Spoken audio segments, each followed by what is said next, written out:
champagne. It's my house, come on. Welcome to my house, baby. Take control now. We can't even slow down. We don't have to go out. Welcome to my house, play that room to my house, play that room to my house. It's my house, come on, turn it up.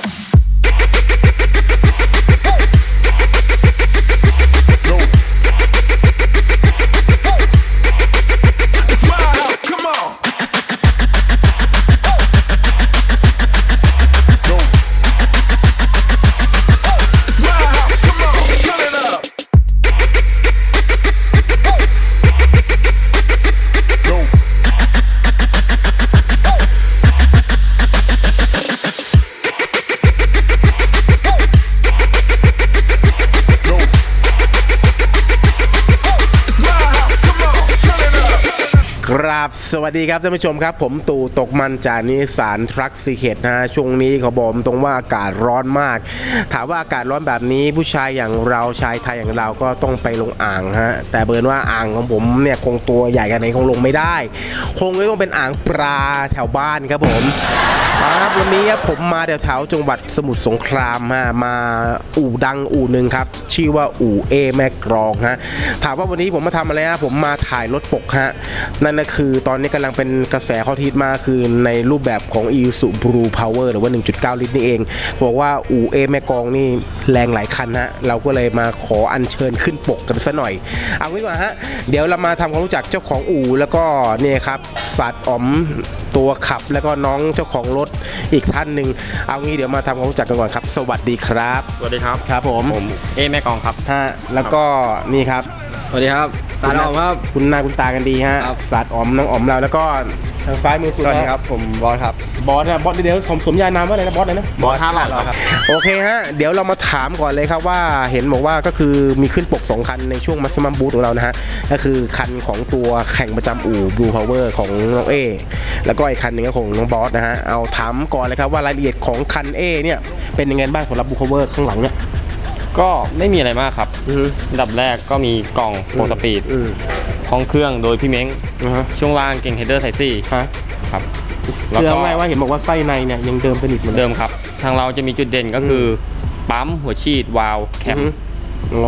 ครับตัวนี้ทำแค่นี้พอแล้วครับวิ่ง12ได้สบายเห็นบอกว่าคันนี้ล่าสุดนี่ทำเวลา400 เมตรเท่าไหร่นะ12.4ครับ12.4ครับผม60 ฟุตนี่เท่าไหร่นะครับ60 ฟุต17ปลายครับ1.7 ใช่ไหมครับ1.9โอเคที่เทพนครนะครับไม่ใช่ที่เทพนครใช่ไหมครับผมโอเคเดี๋ยวมาถามน้องบอสดีกว่าคันทางซ้ายมือสุดเนี่ยคันข้างหลังเราเนี่ยเห็นว่าคันนี้อยู่ในทีมเลยนะของกระบะซิ่งเพชรบุรีครับเพชรบุรีนี่วิ่งมาจากเพชรบุรีเลยครับผมรายละเอียดตัวรถนี่เป็นยังไงบ้างทำอะไรเพิ่มเติมไหมมีกล่องคัดฮะหัวฉีดใช่ไหมแล้วว่าไส้ในก็ยังเดิมเหมือนของทางน้องเขาครับผมใช่ไหมครับแล้วคล้ายๆกันแล้วเวลาเนี่ยดีสุด400 เมตรเท่าไหร่12.9ครับ12.9ครับโอเคเดี๋ยวมาถามทางน้องอ๋อมนิดนึงว่าในสไตล์ของ Blue Power เนี่ย 1.9 ลิตรเนี่ยเวลาลงไปแข่งขันในสนามในแทร็กเนี่ยมันแตกต่างจากพวกเครื่องแบบอื่นไหมก็แตกต่างเยอะครับที่แรกว่า New Shape ยากเจอ 1.9 เข้ามายากมากความยากมันคือมันตรงไหนมันไม่มีท้อออกในรอบต้นพี่เราต้องหาท้อออกรอบต้นได้แล้วเราค่อยไปดึงเอาแล้วก็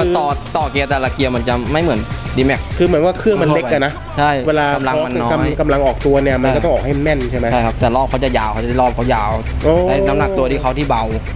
ใช่ครับโอเคเดี๋ยวมาถามน้องต่อครับว่าคือพูดตรงว่าเนี่ยไอ้ Blue Power เองเนี่ยคนอื่นก็ทำกันเยอะแยะแต่ทำไมแม่กองถึงทำแล้วมันถึงออกมาแล้วมันแรงก็อยู่กับการปรับเปลี่ยนมากกว่าครับคือจริงๆแล้วก็คือเหมือนกับพูดง่ายว่าก็ทุกอย่างเนี่ยทำให้มันสัมพันธ์กันใช่ก็คือเหมือนว่าในส่วนของเครื่องยนต์แล้วก็ระบบเชื้อเพลิง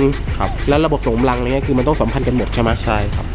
อันดับแรกอย่างผมซื้อมานี่ผมก็มาลื้อดูก่อนศึกษาก่อนบวกลบคูณหารถึงจะลงมือลองกับรถตัวเองแล้วถึงจะทำรถลูกค้า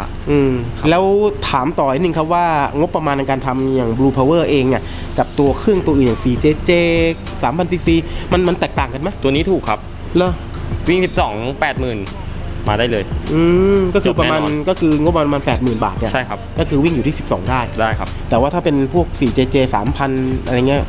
ขึ้น ก็ แส อีกส น เต็ปหนึ่งขึ้นแสน ขึ้นแสนกว่า ใช่ครับ ใช่ไหมครับ อันนี้ก็อยู่ที่น้ำหนักรถด้วยอยู่ที่ อืม ประตูคาร์บอนอยู่ที่องค์ประกอบโดยรวม ฮะ แต่วิ่ง 12 อยู่แล้ว โอ้ ใช่ครับง่าย โอเคอันเดี๋ยวมาถามทางน้องอ๋อมบ้างว่าในส่วนของเขาเรียกว่าอะไรตอนนี้มีข่าวบอกตรงว่าโหหลายๆอู่มาชื่นชมทางอู่แม่กองว่าปรับเซ็ตรถต่างๆเนี่ยโหระดับเทพจริงๆรถเนี่ยทำเสร็จเรียบร้อยวันนี้พรุ่งนี้วิ่งเวลาดีเลย ตรงนี้คือมีแนวทางหรือว่ามีเคล็ดลับยังไงไหม ก็ก่อนอื่นก็ขอขอบคุณปู่พี่ๆนะครับที่ชมมาแล้วก็ ครับ ก็ใส่ใจมากกว่ามั้งครับ อืม ลองรื้อเข้ารื้อออกดูอะไรดีไม่ดีเงี้ยเรารู้ข้อหาจุดอ่อนมันให้ได้มากที่สุดครับผมว่ามันก็น่าจะง่ายแล้วเราทำอยู่ประจำก็ไม่มีอะไรยากครับสนใจครับ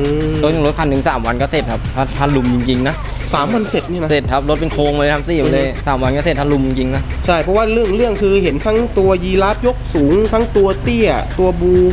คือเห็นมาเวลาเนี่ยวันนี้ทำเสร็จพรุ่งนี้วิ่งนี่เวลาแบบออกมาโอ้ยโอเคเลยอะคือใส่ใจในส่วนของการทำหลายๆจุดใช่ไหมครับอ่ะ